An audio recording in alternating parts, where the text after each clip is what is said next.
funny when we talk about technology changing the way we worship, because what happens when it comes to technology is we assume that everything that came before we were born is just the natural order of things. So of course a hymn book is technology, and an organ is technology. So when we're talking about technology in the worship service, we're generally talking about new technologies, and so digital technologies. And so there is a big difference. If you understand anything about media and technology, media ecology, you know there's a big difference between singing out of a hymn book and singing off a screen.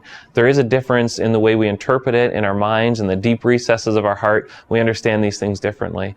And so I think where we're seeing church evolve or church change right now is towards more mediation. So we have pastors on screens instead of pastors immediately standing before us. And I think there's a danger there that we start to perceive our pastors as being far removed, our pastors as just shadows of things, mediated things, instead of somebody whose life we're in and who's in our life. And so the church is really evolving towards mediation. I think that's a dangerous thing. That's something we should guard ourselves against, or at least think about thoroughly. Again, as Christians, we've got to be thinking ahead of these things instead of bringing them into our churches, into our lives, and then finding they've changed us, and now we're fighting hard to reverse the flow.